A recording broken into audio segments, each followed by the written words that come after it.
Ladies and gentlemen, welcome to Retro Warriors episode 362. Woo! As always, I'm your host, Justin Baker, and as always, I'm joined by resident old bastard, Chris Saturn. Hello. Hi, Saturn. Hi, Justin. We don't really have any housekeeping other than potentially weird posting times. Could be weird, We'll but see. also this could be a weird episode because one, it's our second episode of the week because we always record in 2-episode blocks. Yeah. And two, it's earlier than we normally record. Way so we're earlier, We're yeah. not super tired, which normally leads to a weird episode, but we're also more awake than normal. So maybe that'll be a weird episode. Who the fuck knows? I'm also quite hungry, Oh. but my kid is awake, so if I go downstairs, she's gonna like want to engage. So I'm just trying to like. She may also want you to feed her, which that's Well, that's her problem. I mean, she's 6. You know, figure it figure it out. out. Figure it out. I don't know. Go kill a cow, make yourself a steak. I don't know. You're 6. It's my week. Yes, sir. I've really been playing no video games. Yeah, you mentioned like that kind last of, week. kind of at all. Yeah, I'm. It's Well, we're you in like played some vacation Final Fantasy prep mode. Legend. I did play some Final Fantasy Legend. Yeah. Still a good game. Yeah. Still enjoying it. Well, the original, I did not love the DS version. I have been. I did get a new board game. I traded Andrew my copy of Gloomhaven, which was this big, giant, like 30-pound scenario-based fantasy dungeon crawler adventure game that I never play, Right. for his copy of a game called Alter Quest, which is a big Kickstarter-y fantasy dungeon crawler type adventure game. That you'll never play. No, this one I will, because here's the thing. okay. Gloomhaven is campaign-based, so it's like you got to get 2 or 3 other people and keep playing with those people. This one is like a regular board game. You set it up, you pick a scenario, you play it, and then you're like, okay, we're done now. It's over. We've I like completed it. that. Me too. There is a campaign, but I'm probably not going to do it. And I spent literally 2 days organizing it because I don't know if you know this or not, but it was a big Kickstarter game, so it came with tons of Kickstarter stuff, Right. and it was delivered to me in like 5 boxes.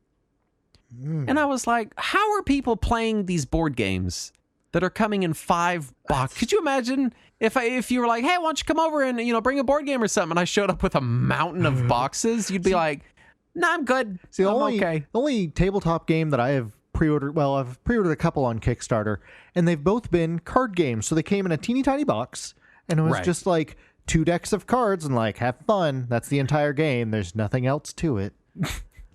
I've also been getting really back into, I've been getting pretty heavy back into tabletop games like RPGs recently, but specifically OSR stuff, Yeah. which stands for Old School Renaissance. Oh. And it is always called OSR. Basically, as opposed to the modern Renaissance. yes, as opposed to that other one. Some people say Old School Revival. I don't know what the correct terminology is, but I've heard it both ways.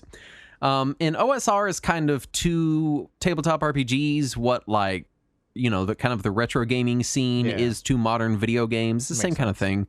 And just like that, the video game analog, there are a ton of games coming out that emulate these older things, but update them in ways that make them palatable to people that aren't currently living in the 70s. Yeah. And so I've been really, really enjoying, because when D&D 5th edition came out, I just went whole hog on that. I was like, it was a new edition of D&D, and it's not terrible like the last one, so let's just do this. And OSR was just kind of still sort of getting off the ground. And in the last years since I've been not paying attention, it has exploded, and there's an insane amount of really cool, awesome, small, indie RPGs to experience. So I've been experiencing many, many, many of those. And I think my favorite one so far, which I have to mention because it's the funnest name, is Morkborg. That is a fun name. It's put out by a Swedish publisher called Free League, and it's great. It is a black metal RPG. So it's like the darkest dark shit ever. It's like, oh, welcome to the Blood Castle where their walls are covered in blood and everyone's a skeleton. But it's like so over the top that it's dumb, and it's called Morkborg. And I bought it because of those 2 facts. And it turns out it's also just a really cool game. Morkborg sounds like the game that would be developed by that chef from the Muppets. Yeah.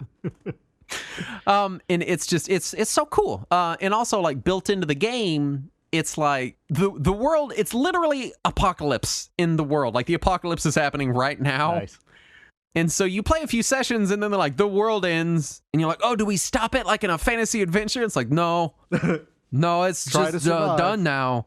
Blood rained down out of space and filled everything full of decapitated heads, and you all drowned it. It's just like whatever, like black metal thing it has going on, you know. Nice. But yeah, it's mostly just lots of tabletop stuff because it's easy and I can read it while I'm doing other things, and you know, it's been fun. What have you been playing? I'm trying to finally give a real chance to Xenoblade Chronicles. Oh man, talk about 4 games I started and then stopped. So I tried. Okay, so before the Wii version came out here in the US, it had come out in Europe, right? Mm-hmm. And so that was when Dolphin was just hitting its stride, like when it was starting to get some commercial support for games. Like it could play them at a high enough speed and consistency that you could play games. And so I had acquired the European version of Xenoblade to try on Dolphin, and there was even a texture pack so that it would change the prompts on screen to show Xbox button prompts, so that you could play it with an Xbox 360 controller through Dolphin on your PC. And I was like, this is amazing. I can't believe that the fan community went to this effort for me to play a game that didn't even come out over here. This is great. And I got like 30 minutes into it, hit save state, and was like, I'll come back to that later. And then it came out over here, and I was like, oh, I don't need to touch it out on the emulator anymore. And then never touched it on my Wii. And and then it came out on 3DS, and I was like, oh, I should pick that up, because then I can play it at work, and that'll give me a chance to finally play it, because I played through Dragon Quest VII at work. Clearly, I have downtime. Yeah. I'll just pick that up. And so I got it on 3DS, and I never touched it. And then it came out on Switch last year, and I picked it up again. I was like, I'll get around to this someday, and never did. And the other day I was sitting there just like trying to find something to play. I had no idea what I wanted to play, and somebody in the chat was like, oh, you should finally get around to Xenoblade Chronicles. And I was like, shit, I have downtime right now. Now is the time to do this. So I finally sat down, and I've gotten a little ways into it now. I'm like 3 or 4 hours in, so I'm past like the tutorial area. And I'm starting to enjoy it. I spent way too much time just doing side quests and ignoring the story, though, because that's what I do. I am curious about it, though, because I know the Dragon Quest XI always gets a ton of credit for its voice acting, because it actually cast all people from Europe to do European accents instead of just getting people from over here to badly imitate them. Right. And I don't know if Xenoblade did that as well or not, because some of the voices sound fine, and then there's this one dude who sounds like Dick Van Dyke and Mary Poppins. Yeah. From what I remember, and this is totally off of memory. Okay. I believe it is a more authentic, a European voice cast, because it released in European territories and they had to voice it, and then I'm pretty sure they did the voice work over there. That makes sense. It's just like there's this one dude that he repeats the same thing after damn near every battle. And every time it's like, let's not lose our heads though. And every time I'm like, that can't be a real accent. There's no way that's real. Oh man. Because it's just so ridiculous. Like the rest of what he says seems fine, but it's that one line. I'm like, no, sir, take that back. I like Xenoblade Chronicles a lot. I liked it when it came out. It very much. I think I wrote a review on our website for it, and it was. I think I said it was the best PS2 RPG that was never on PS2, because it feels very, very ensconced in that PS2 era of design, but in a not annoying way, like a very streamlined PS2 JRPG. And I am appreciating that the Switch version has further quality of life improvements. Yeah, sure. Which makes it even easier to navigate and less of a time waste. So I'm digging on it. I'm hoping that I get further into it. How many times has the name Shulk made you think of She-Hulk? Well, now every time. Yeah. Up until now, it hadn't, but now it will. Every time. I was like, his name is Shulk, like She-Hulk? And, That's beautiful. Aside from that, I got a new laptop. Yes. So I, a year ago or so, almost a year ago, I had switched to my phone carrier because I learned that I could, because I have a work phone, I have a work cell phone, and while I can't get onto the same plan as that, I learned that because I am an employee of that company, I can get put on their work group and get their rate, which got me a much lower price than I expected for unlimited everything with no slowdown at any point. And I was like, you know what? Fine, I'll deal with this horrible corporation to get a reasonable rate and actually get reception. And they emailed me and they were like, hey, if you buy a laptop from us, we'll give you a very good deal for it and also the unlimited data on that as well. And I was like, well, fuck it, why not? So I got this ThinkPad X13 Gen 2, and it is such a nice little laptop. Very nice, little 13-inch. It's just got Intel integrated graphics, and I am impressed with how well it handles some games. I tell you, the newer generations of Intel integrated, they do some good shit, man. Oh, yeah. Yeah. I threw Control at it, and I happened to be, at the time that I was testing Control on there, I was watching a Digital Foundry video on the Steam Deck, and they were talking about what specs they had Control at on the Steam Deck to get it to work, and I was like, well, fuck it, I'll try those specs. And so I set the settings to that, and it wasn't perfect. I had to drop them a little lower than the Steam Deck, but it still handled it pretty dang well at 1080p. Yeah. So that was which, to be fair, the Steam Deck's running at 800p. Oh, that's right. Yeah. So yeah. But yeah, it's fine there. It does have the Windows Hello thing, which is weird. I'm not sure if I want to use that. Have you played with that? My wife's Surface has that. Okay. The IR camera. Yes. That's the weirdest shit. Yep. And the thing is that by default, it will either do Windows Hello or a pin, but it doesn't have a numpad, so I don't want to do a pin. Right. So I've been leaving that on for now. I wish I had the fingerprint reader. For some reason, every model of this design of ThinkPad has a fingerprint reader except for mine. So I have to either use Windows Hello or a pin. And I tried to just load Linux on it. That was my first thought. It's a ThinkPad. It'll handle Linux. Right. And Linux doesn't recognize the 5G card on it. So they're working on it. Maybe eventually I can switch over, but not just yet. So I got to deal with the stupid camera. Well, let's do the news. First up, Hyperkin and Netflix released the American Nintendo from Stranger Things. I have not watched the new season of Stranger Things, so I don't know what this is. I don't know either, and I'm like, why the fuck wouldn't they just put a Nintendo in it? So it's apparently their Retron HD, I think. Just colored to look like whatever this fake system is, but I'm guessing in the show, do they call it an American Nintendo? I don't know. I haven't watched it yet. Because that seems spectacularly stupid for that show. Yeah, that's like a level of dumb that they've not done so far. Maybe it's just a thing in the background. That's what I'm thinking, is it's a background thing, and this is just what people have been calling it. Yeah, and maybe it was even like Hyperkin and Netflix were in on this to begin with and just placed it in the background. Maybe. I don't know. It seems weird. It seems weird. Well, right now, as of the time we're recording this, we're in the middle of Netflix's Geeked Week. What is that? It's the dumbest thing. So of course, it's the dumbest thing. I knew that by the name, right? They're taking a week to announce all of their new anime and their new video games on the Netflix game service. Oh my God, Netflix and top, and also more stuff about Stranger Things. So Netflix, you had one job. Yeah. It's to make Stranger Things, have The Office, and don't annoy me, and not have ads. Those are your only jobs. Well, they're still doing one of those things. If I would have canceled Netflix a while back if it were not for the fact that my wife watches it. I canceled mine a couple months ago when they bumped the price up to $20 a month. Yeah, that was too many for me, and so I canceled it. But watching their presentation, I felt pretty pleased with myself about that because it was Jeff Keighley and some Twitch streamer. Really awkwardly reading a script, and at one point Jeff Keighley was like, man, that was a really exciting game that I'd not even heard of that one. He literally presented it in his presentation yesterday.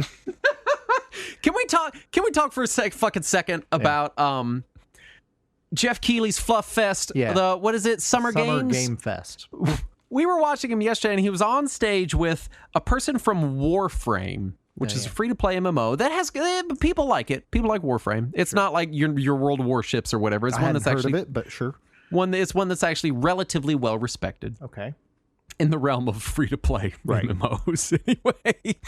And the person on stage, they're like doing a bit, and they're like, well, I don't know if I can I say what it is? And Jeff's like, I guess you have to now.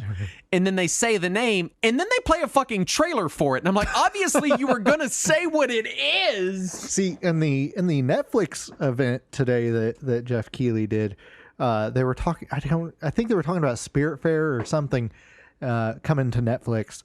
And they're like, oh, and you can also play that on Netflix. And it's clear that their mouths are saying July something. And it's just some dude dubbing over with August 18th. No way. And then later, they're like, and there's just so many amazing things coming to Netflix. You got this is coming out today, and then this in July, and then that game in August. And it's so great. It's so great. It reminded me of like late night shows when a celebrity comes on and they're like, oh, we heard you doing a new movie. And they're like, oh, I wasn't going to mention it, but here's a clip I prepared and brought to the show and ran through your producers. And you're like, what the fuck? Of course you were going to mention it. Right. That's why you're here right now. Seriously. You don't do this for fun. It's just promotion. There was another point where, on that event when they were showing Spiritfarer, the Twitch streamer girl that was hosting it with Jeff Keighley was like, that's an amazing looking game. That looks like exactly what I've been waiting for. And Jeff Keighley was like, yeah, I played it on Steam last year. It was really good. And she was like, oh, that game already came out? And it was just so sad. It was so sad to watch. I felt so bad for them. I hate Jeff Keighley so much. Yeah, me too. He's probably a really nice person. I'm sure. But man, he's so smarmy. He's got that same level of smarmy that Regis Philbin had. Yeah. I just can't. Except Regis was at least charming. Sometimes. New N64 emulator plugin allows for ray tracing, widescreen DLSS, and 60 plus FPS in N64 games. That's exciting. That's weird, but cool. Someone needed to fix them, and it wasn't going to be Nintendo. No. So 60 FPS in N64 games has got to be the weirdest shit. Fans call on Sega to delay the Sonic Frontiers release after the most recent gameplay trailer. And I said this in Discord, and I'll say it again. You have to really put out some shit for Sonic fans to be like, no, we're good. You keep working on that. We'll wait. We'll wait. This isn't the first time. The first trailer for the Sonic movie, they did the same thing. Right, but that was so egregiously offensive really that anyone would have. But you know what I mean? Like, yeah, people are not stoked on Sonic Frontiers. They're very not stoked. That said, there's a few people in our Discord that are all like, I watched that trailer and it's excellent. So who knows?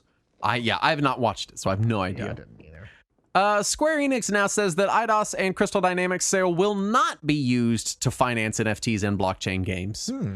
That seems pretty quick that they backed up on that. Man, you know what it was? I think they couldn't afford one of those monkey pictures.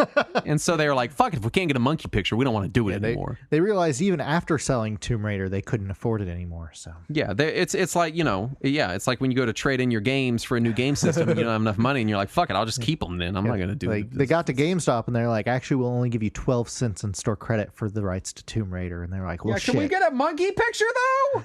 We get one of those? It turns out Green has one. Turns out all they could actually buy with it was a used controller. There you go. LRG is creating physical releases of A Boy and His Blob collection, LJN's Bill and Ted games, TMNT, Shredder's Revenge, Konami Arcade Classics, and Doom 64 for Xbox. Well, just Doom 64 is Xbox. The rest of them are on multiple platforms. Yes. But it is it's nice that they are finally making Xbox games. They said they would like a year and a half ago, and now this is their first Xbox game is Doom 64 and Tetris Effect. So that's something. Yeah. But why the Bill and Ted games? I don't know. I just like the phrase LJN's Bill and Ted. Yeah, so the LJN did 2 Bill and Ted games, one on NES and one on Game Boy. This is the company, Black and white. Saturn, that's re-releasing Plumbers Don't Wear Neckties. True, they are also re-releasing Plumbers Don't Wear Neckties, Which for some literally reason. no one is aware of. Oh, they're aware of Except- it. They don't want Except to for be. people that like watched AVGN or you. Right, Like yeah. those are the two camps of people that know about Plumbers Don't Wear Neckties. Somebody in our Discord made the point that LRG is struggling to ship games that people ordered over a year ago, and yet they're investing all this money in printing meme games. Yeah, and that's what it is. This feels like a meme. It's a Yeah. joke. It's a goof. Yeah. Like this would be a good April Fool's joke. Right. Like, oh, look, it's the Bill and Ted games. Oh, look, it's that game Angry Video Game Nerd did that nobody fucking ever had heard of before that. But no, let's take limited pre-orders for it so that it can later sell on eBay for $200.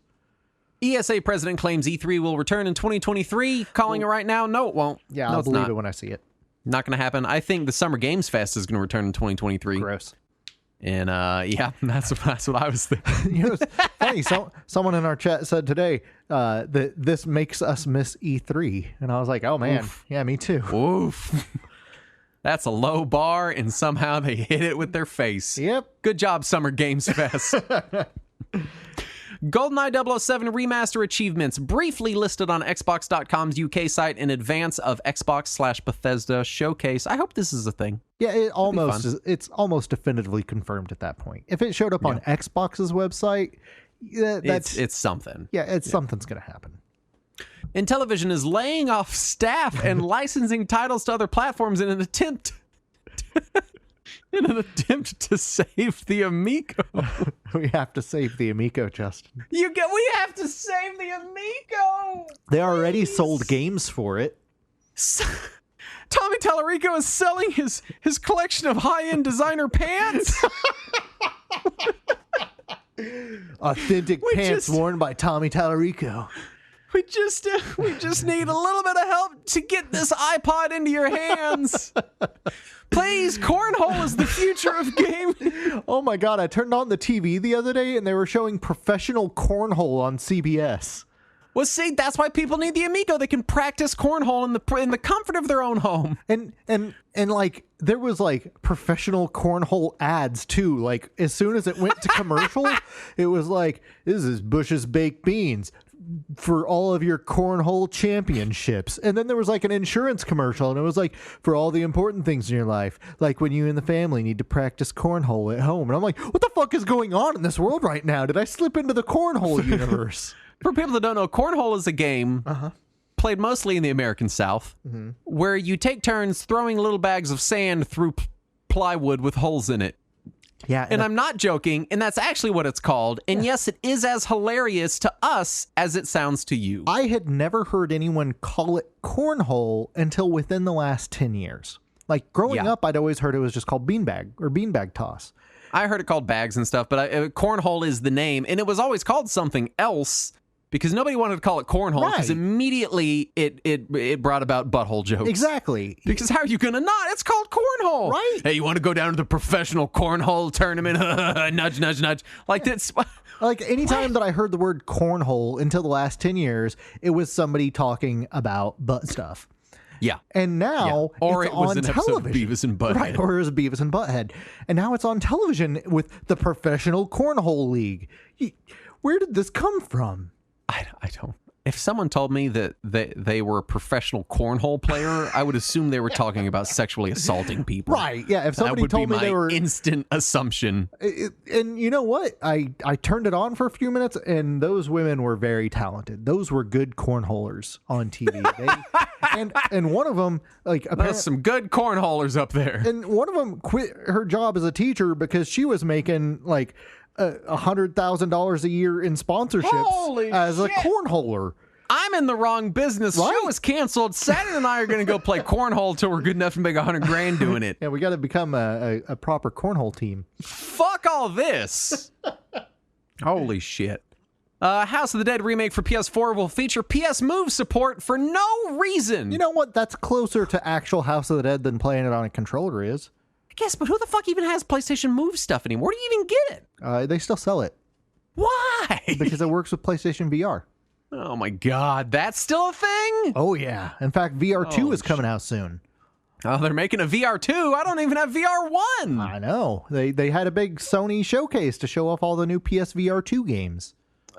Dolphin is dropping support for Windows 7, which in their press release they called legendary. Would never describe Windows 7 as legend. legendary. Right? Windows 7 Would was not. functional for a while. As somebody who works in IT, please leave Windows 7. Do not keep using Windows 7. Sonic 3 and Knuckles on Sonic Origins will not have the original soundtrack. New tracks will be composed by longtime Sonic series music composer Jun Sinoue, Sinoue, I think. Okay, thank you.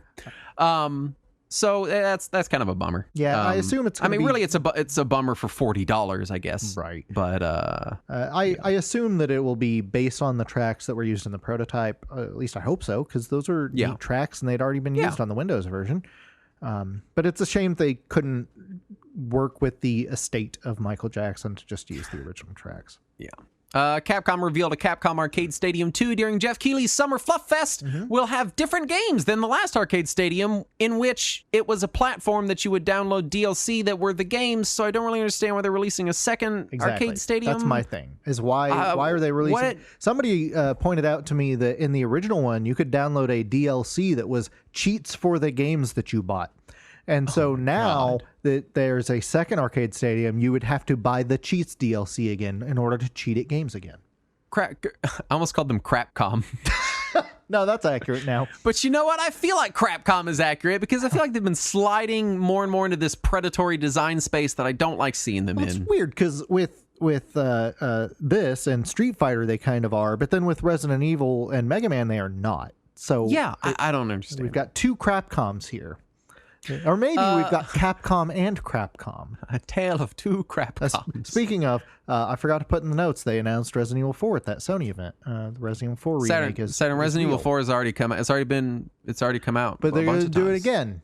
They've done it all. How many times are they going to do it? Yeah, but this time it's a remake instead of a re-release. So they're adding like motion controls for the Wii? No, they're redoing the entire fucking thing in the RE8 engine.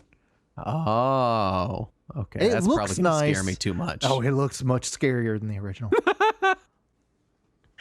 A 2002 prototype for Quake GBA has been recovered and preserved. It was developed by Randy Linden, developer of the SNES port of Doom and the Bleem emulator. Did you watch the video of this? No, I saw some screenshots though. It looks chunky. Oh, it does look chunky, but in action, like when it's actual movement, it looks really impressive for GBA. So now Doom and Quake are on the GBA. Yeah, it's but it's still a GBA port of Quake, so there's not a lot they could do with it. Still looks the way it looks. The prototype doesn't have any of the actual assets from Quake in it yet, because when he made it, he hadn't yet approached id to see if they would be okay with it. Yeah. So it's all like off-brand Quake and using public domain music. He said he did later get approval from id, but by the time he got approval and also finished it, it was too late in the GBA's life, so it was canceled. And he says there is a later prototype out there, it just hasn't been released yet. And too late in the GBA's life. That life was about 12 years long. It must have been really sat there for a while on someone's desk. Right? Best video game soundtrack has been added to the Grammys. So if you watch the Grammys, there's gonna be a video game part now. So didn't the Grammys have like a big like video game music thing in the last Grammys they did? Wasn't there like a medley or something that people were all excited about? I don't know. I don't know either. The Olympics had a big video game. That's what I'm thinking about. It's all lumped in with stuff I don't watch. Grammys, Olympics, all that kind of stuff. The Olympics is stuff that people watch, just not me. Whereas the Grammys are something that no one watches. So yeah, that's kind of the joke of the Grammys. Right? Grandma, that video games are a thing that you play instead of you watch. That's what they're talking about now. There you go. Let's get to the topic at hand. This week we're talking Super Mario Land 2, 6 golden coins. Oh, I love this game. Which is that time Mario had his whole castle stolen by Wario. It's weird how that happens. It just seems to happen a lot to the guy. Mario was out of town. He needs to hire or get a dog or just anything, really. Super Mario Land 2, Mario gets a dog. This The dog instantly just attacks Bowser ferociously. What kind of dog would Mario get? I'm thinking like a Rottweiler. Yeah. You know, Yeah. be good like a junkyard with like a chain. Come at him like a junkyard dog. You know, Bowser Texas shows Hammer. up and is immediately just like, oh my god!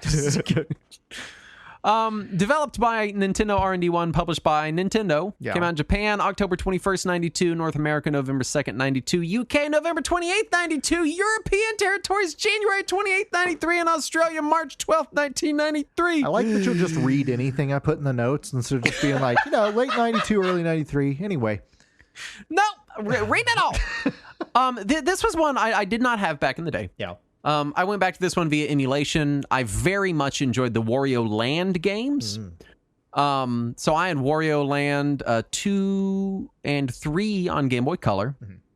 Played the shit out of those. Wario Land 4. Actually, I think I had the first 3 Wario Land games because they were first one was Game Boy, and then it was the 2 and 3 were Game Boy Color, and then 4 was GBA. And 4 was the one I didn't play, and I always knew that Wario that this was the continuation of the Mario Land games, and at some point I played the first Mario Land for about 10 seconds and was like, nah, I'm good. And so then I never played Mario Land 2. And I think I played it, I actually sat down and put some time in whenever it came out on the 3DS VC. But all this to say, I didn't even stick with it then, and I don't have much in the way of nostalgia for it. That's sad. It was... So when I first played a Game Boy, when I saw somebody else with one, like at the playground or wherever it was, they had Super Mario Land, and I was like, well, that kind of looks like shit. And with the Super Balls, right? Yeah, the power up that just launches a ball into the sky and doesn't hurt anything. And so I was not super excited about the Game Boy when it first came out, and then when I finally did get a Game Boy a couple years later, the guy that we bought it from, which in recent years I've learned maybe my dad traded him some weed for it. I don't know definitively, but that might have happened. Anyway, I went to public high school. I've seen these transactions. Right, I'm aware of these. but was it a 40-year-old man trading a Game Boy for some weed? Look, I don't discriminate based on age, so I can't. Okay. My bad. So anyway. So I got a Game Boy and a handful of games with it, and one of them was Super Mario Land 2. And before I played it, I just assumed it would be like the first one and kind of meh, and that I wouldn't play it much. And instead, it almost looked like Super Mario World graphically, and I was like, "Holy crap! This is way more impressive than I expected." And so I got super into it and played a ton of it when I first got my Game Boy. Yeah. Tell me about the development of Mario Land 2 before we get into the game proper. Yeah, so it was Nintendo R&D 1, which is Gunpei Yokoi's branch of Nintendo at that time. So it was the same group that had done things like Metroid and Kid Icarus, as well as the first Super Mario Land. And according to the director Hiroji Kiyotake, they had set out to make the game feel different than prior Mario games, and because they weren't being bound by the conventions of the quote unquote bound by the conventions of the prior games. Right. They were given more freedom than what they had. Basically, this is where the Mario Land games were able to solidify that yes, they are weird and different. Yeah.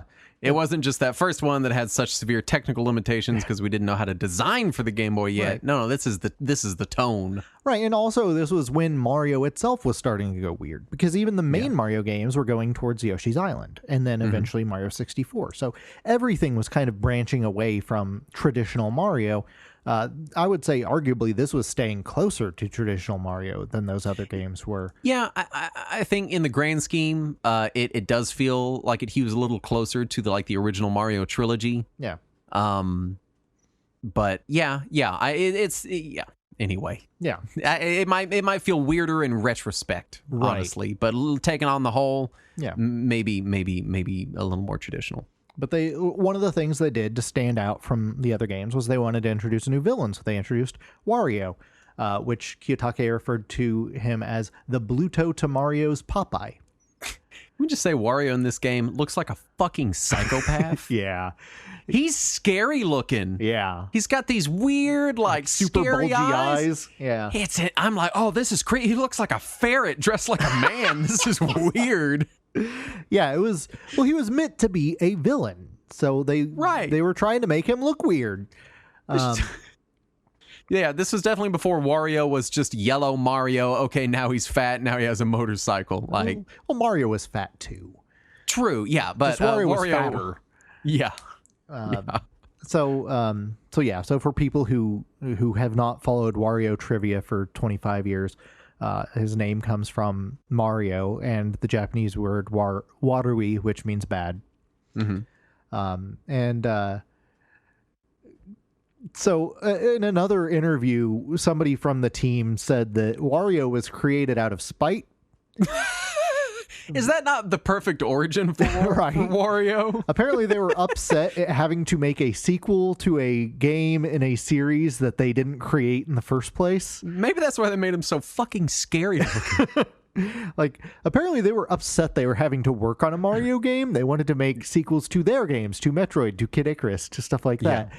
And they're like, oh, we have to make a fucking Mario game. Well, fuck it. We're going to make shitty Mario. Yeah. And so that's where Wario comes from. But the music and the sound is Kazumi Totaka. And and it's a great soundtrack. Oh yeah, everything Totaka makes is great. I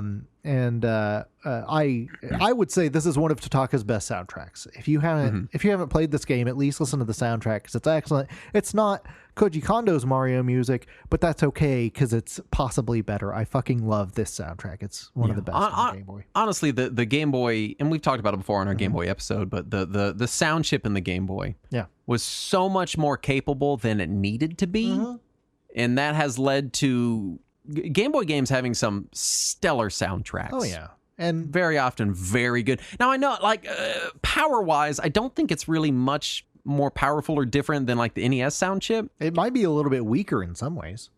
But it's this thing where in the NES era, there wasn't as much design thought and production put into music. Right. And so it kind of, especially as long of a tail as the Game Boy had, you really saw people paying attention to music all of a sudden. Right.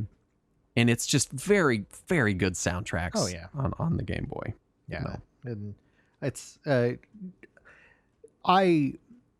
contend that it's one of my favorite Game Boy soundtracks. And Totaka did some phenomenal work on the Game Boy because he did this, he did Link's Awakening, and of course after the Game Boy he did stuff like Animal Crossing and Mario Paint. But this is the one that I always go back to. When I think of Totaka, I think of this soundtrack.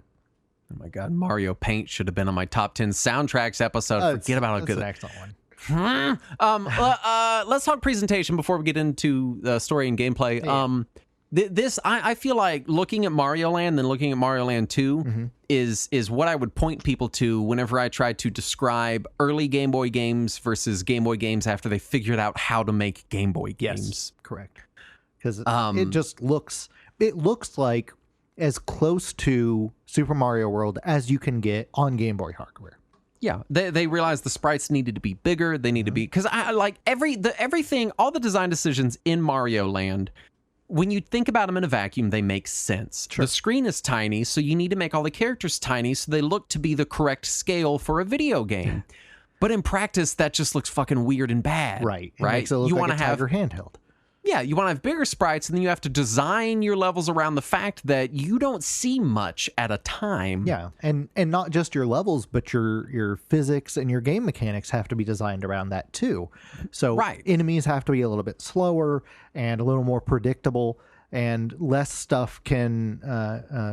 hazards can be just off camera because you might need to scroll a lot.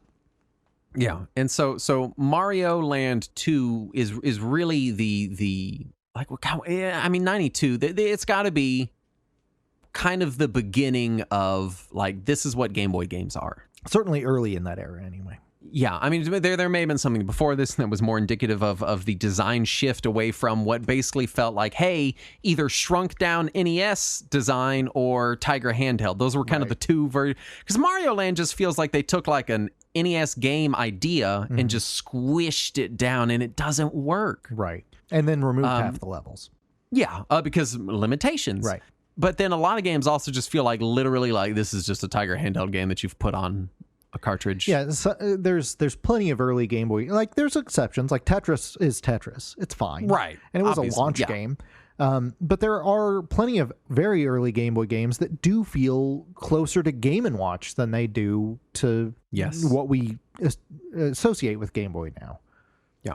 So the presentation of design in Mario Land 2 is for when it came out, I feel like it was extremely innovative. I mean, the ideas that they put into this game and the way they made this game work compared to the first Mario Land is stellar and really set the tone for the Game Boy. I think the Game Boy could have really easily gone down the like Game Gear route, right? Which is to say, you know, a lot of games that just feel like really super light, almost Tiger like tech handheld. demos. Yeah, like it's just all right. You got the color sprites jumping around, but there's not really much going on. Now, granted, there are some good Game Gear games. Oh yeah, absolutely. But percentage-wise of the library, it's pretty slim. It's not a lot. Which, granted, that may be the case for Game Boy as well, but the advantage Game Boy had was it had a gajillion games on it. Yeah. So I feel like Game Gear, I feel, never broke out of that early design space of, hey, how are we going to take this hardware and really push it and make real deep game experiences that'll give us things like Link's Awakening and Mario Land 2 and Pokemon, right?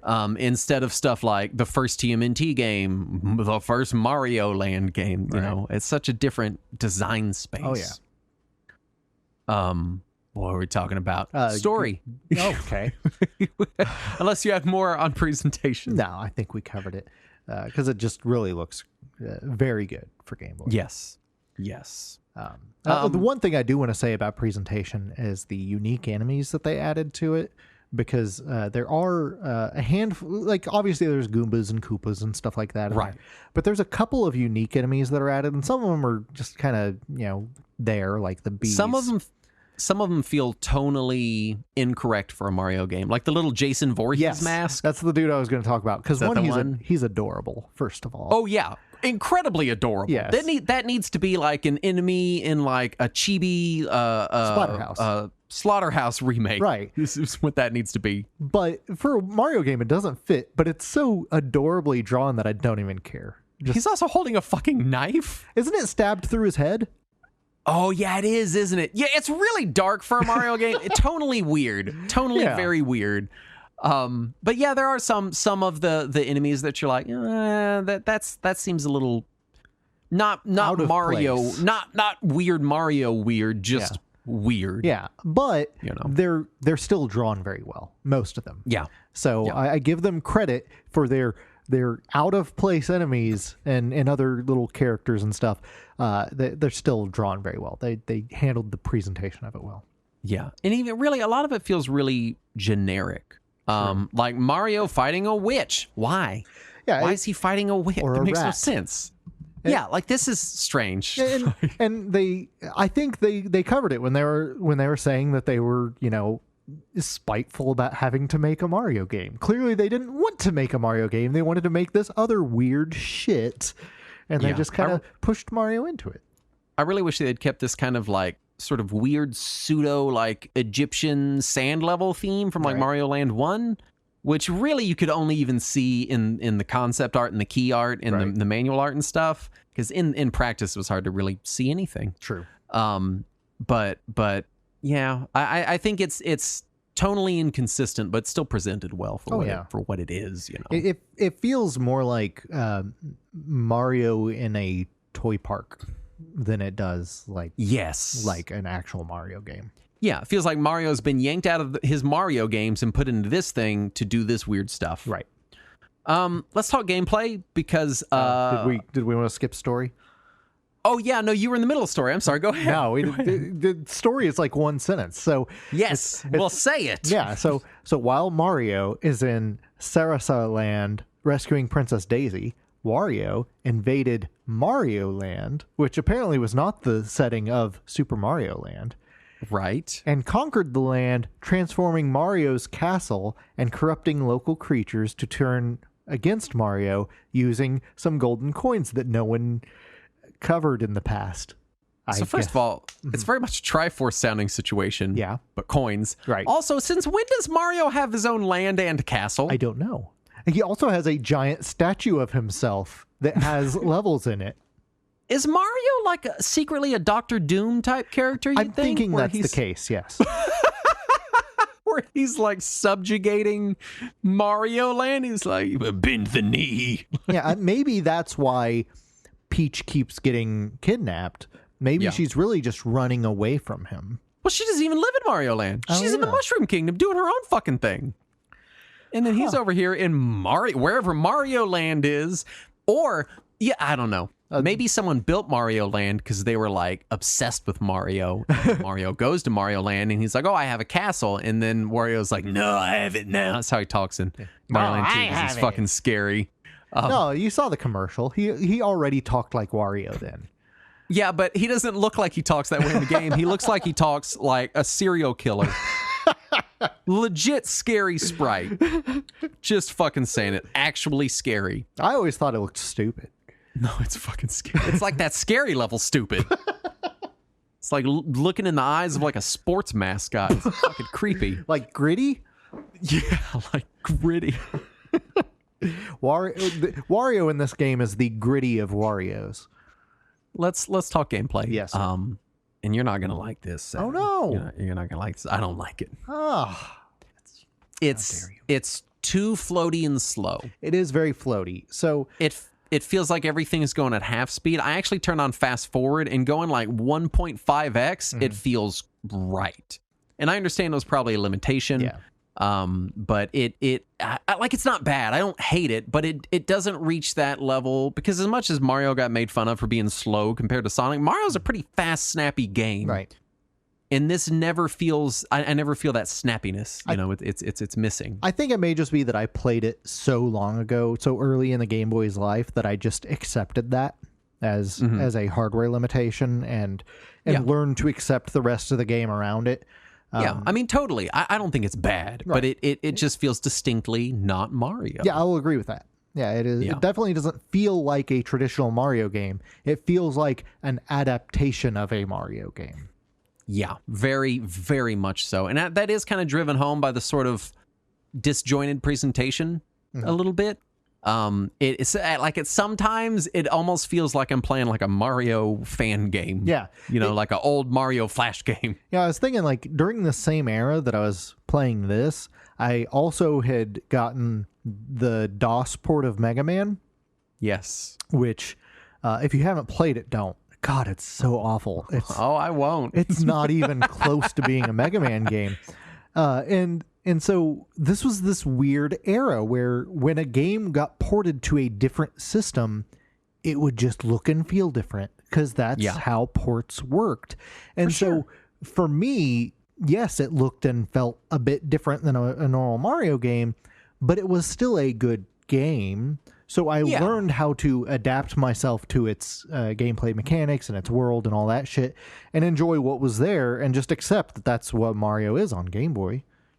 Yeah. Like, I don't think it's bad. Right. Certainly not. But especially even compared to just like the Wario Land games, which were able to achieve a level of responsiveness and snappiness. Now, obviously, they're later games. Right. They iterated on the design. I didn't get around to playing any of those until like 2 or 3 years ago. Oh, man. They play great. Now, granted, Wario's just like bigger and fatter and kind of slower. Right. And I think that's why it works, is you're playing this bigger, different he feels like a heavier character. Right. And his abilities play into him being a heavier character. Right. And so it just kind of feels more natural. Yeah, I didn't get into Wario Land as much just because you have to play a little more aggressively with like constantly butting into things and stuff. And I prefer in a Mario game being in the air most of the time and jumping, and being floaty like this really complements that. Oh, yeah, definitely. Especially, let's talk power-ups. You got your standard stuff. You got the Super Mushroom, the Fire Flower, the Starman, and you got some 1-up hearts. Yeah. But then you get the carrot. The carrot sucks. I love the carrot. Oh, man. It's a dumb power-up. I love Bunny Mario. I will stay in bunny mode the entire fucking game. Now, granted, it's easy with a turbo controller. You just can win the game now. You're a rabbit. Just you can hold float the through button. every single level. You can hold it and you just stay floating? Yes. Oh, I just turboed it. I didn't even know. Just hold the button. That's Lord. No, you just hold the button to float, and you can just float through any level. And a lot of the levels are designed specifically around that floating mechanic. Well, I mean, I still floated through every level. Right, you just did it wrong. No, I did it right, Sat. It was just turbo. It didn't even occur to me to hold the button, because why the fuck would that work? Why would that be a thing? Hold the button. Why would a rabbit fly anyway? Because rabbits. That's what they do. It makes no goddamn sense. All rabbits fly, Justin. You just didn't notice. They fly and they lay eggs. What I don't like about the bunny power-up is that it gives you no more offensive ability than regular Mario. Well, yeah, it's basically like a raccoon tail, but without the little The pivot. best part of the raccoon tail, where you can hit people with your tail. You mean the part you never use because it means you have to get too close and get hit. Naming the part I use constantly. I never use that. It doesn't feel like a power-up. It just feels like I don't know. See, it's my favorite power up because it lets you stay in the air and away from enemies more, which is what I want. And and it makes so many of the levels so much easier because you can just float through them. Well, yeah. I also felt like in the water stages, you walked so, like, when you weren't, because I mean there are times in these Mario games where you're like, all right, I'm swimming, now I need to walk because I need to be below a cheap or whatever. And the walk speed underwater was so slow as to be functionally useless. Yeah, that, and also all the levels with like that like jelly or goo or whatever it is that you have to navigate through. Man, you go so fucking slow in that too. It's unbearable. And so those were my two navigation gripes. But the water was especially bad because they still designed the levels such that sometimes you needed to walk under enemies and not swim because you run into them. That's fair. But you walked so slow. I have turbo mapped to like R4 on my Steam Deck, which is where I played the game. And even at 2x speed, it took so long to walk through the water. Sometimes I would just take a hit. And if I didn't have fast forward, I would have. I'd have been like, fuck it, I'll just get hit. This is going to take literal minutes. I mean, there's so many power-ups everywhere because it's still a Mario game and it's hard. Right. There are plenty of times I'd just be like, fuck it, I'll take a hit and keep going. Yeah. Let's talk stages. It's these 6 different zones. Yeah. And plus 2 bonus areas. Yes. Are there any of them we want to talk in particular about? We kind of talked on Pumpkin Zone, which was the boss, was the witch, and it had the little Jason Voorhees mask, which very cute. Yes. Kind of weird. It is definitely weird. I would mention the Space Zone because 1, it has the best music. Yeah. And 2, you get to just fly. Because if you just hold the jump button down, regardless of power up, you just float, and it's amazing. I love that entire area. Its boss is the final boss from the first Super Mario Land. He's just brought back as some schmuck now, and I appreciate that he got downgraded because he was kind of stupid in the first place. Yeah. I want to talk about Mario Zone. Yeah. The giant Mario robot. And so you go through it and you're like, all right, this is going to be great. All the enemies are going to be like Mario themed. No. None of them are.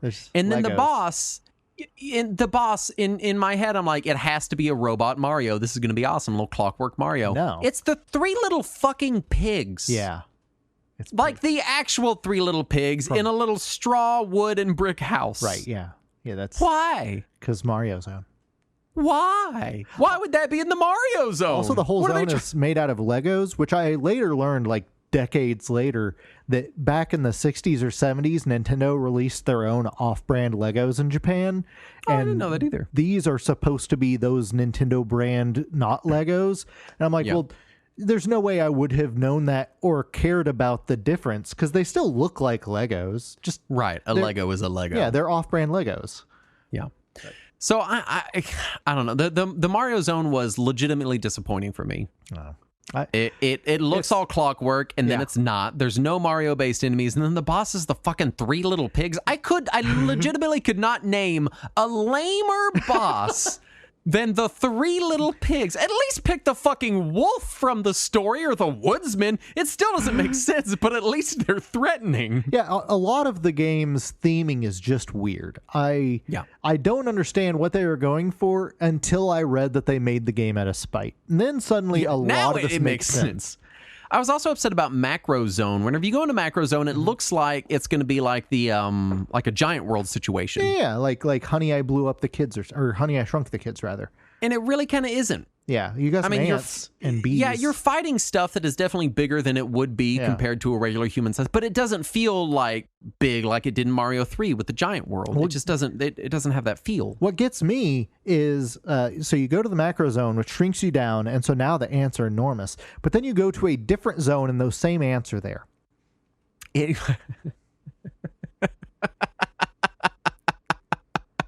That's so Because you go over to the tree zone and there's the ants, and I wasn't shrunk down. How are they this big here? It just feels like you're right. The Spite story really does make sense because it feels like they made it intentionally fucking weird. Like intentional non sequiturs. Oh, the Mario Zone. Oh, do I fight Marios or like little evil Marios? No. What's the boss? 3 Little Pigs. I'm sorry, what? Yeah, like from the story, 3 Little Pigs. Yeah, that's the boss. And then there's this extra course just on the left side of the map that's not connected to anything. It doesn't do anything. There's nothing extra you can get there. It's just a bunch of Goombas and Paragoombas. There you go. And Mario themed stuff. And you go through it and you just collect coins because there's this other area that's just like the bonus game. And you pay coins to play a bonus game for 1-ups, the game is super generous with both coins and 1-ups, but getting 100 coins doesn't give you a 1-up. I got the 99 coins from the little thing. Yeah. Or the 99 lives for 999 coins. Yep. There are there's 2 mini games. Mm-hmm. And whenever you finish the level, if you hit the bell, you get to play a mini game. Yep. And they're one's a claw game that's stupid easy, and one's a rat game with a fuse that I didn't even ever attempt to figure out how it works. I just mashed the button because I had so many lives I didn't care. The timing is pretty difficult on it just because they move around so quickly that it's hard to gauge the timing. You basically just have to guess and hope that you get what you want. Yeah. I feel like we've been bitching about this game a lot. Love it I liked the game. I think you like it more than I do, but I didn't hate it. I liked it fine. I would certainly never play this over Wario Land. I would.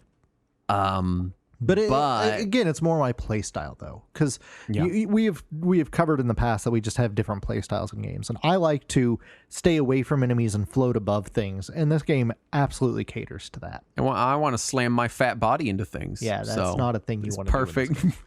Let's talk reception before we get into the very good ROM hack. Yes. So it was very well received. Nintendo says they sold over 11 million copies of it, and it was the 5th highest selling Game Boy game of all time. Wow. Wow. After two Pokemons, I assume. Yeah, probably. Nintendo Power gave it the best Game Boy game of the year in 92, and really most publications. Name a better Game Boy game from 1992. In fact, name any other Game Boy game from 1992. Was Kid Dracula 92? That I don't know. I don't know. That one was later. I'd have to go back and look. There were other good Game Boy games in 92. But I can't. I'm not good enough with years of Game Boy games. Let's talk DX because this is the one that I played. I've played the original. For this playthrough, I never finished the original because I just don't love it. It's fine. Didn't love it. Let's talk Super Mario Land 2 DX. Yes, because this came out 2017. Yeah, Christmas Day of 2017. It adds actual 1-up mushrooms, which is nice. Yeah. It replaces the hearts with mushrooms. Yeah. It turns Fire Mario into Fire Mario. Right. You don't get the little feather in his hat anymore. Yeah. Which in monochrome, you got to add something. Right. You know. You get Luigi. Yep. Which is cool. Yep. And it's color. Yes. And it removes lag and screen flickering. Yes. It's an excellent ROM hack. It all sounds very minor. Yeah. But it really does add up to a lot when you're talking to a game like this. Yeah.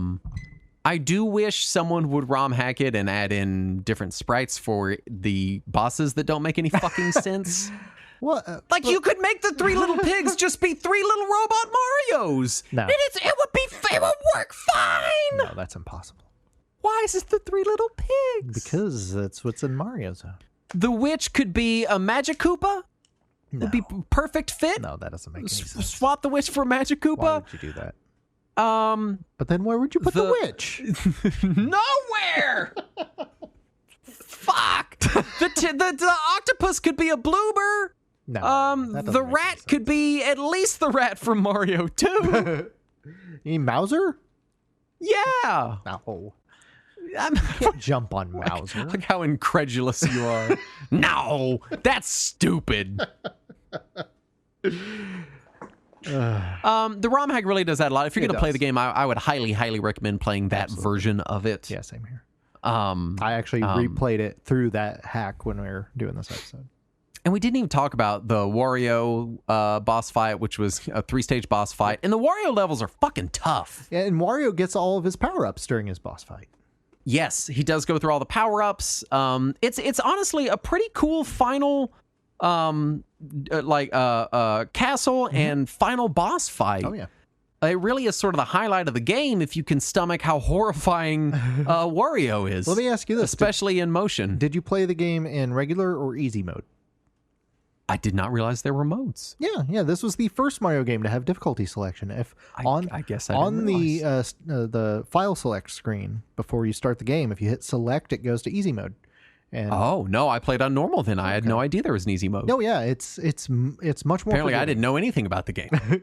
Not even know how to jump right.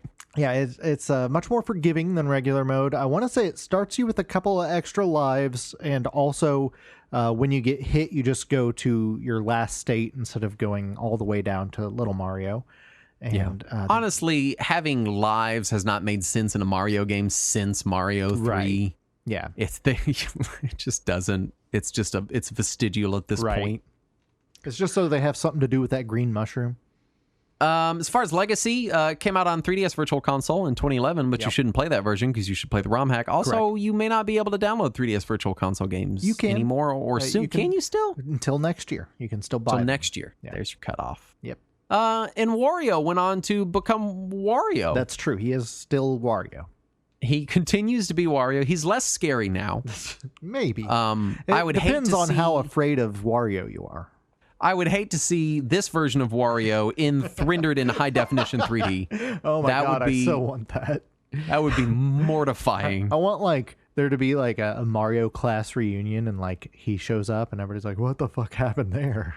Oh my God. Just scared to death. You remember what Wario used to look like? And eventually we got Waluigi. True. Which is basically the Wario of Wario. Can I just... Who still looks terrifying. Can I just say that I'm genuinely fucking angry that we've not gotten a Wario and Waluigi game where you have both of them playable in a Wario Land platforming type situation. Could they rescue a Wario and Waluigi version of Peach and Daisy?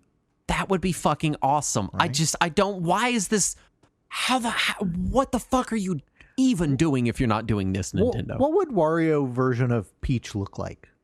Would she just have the mustache?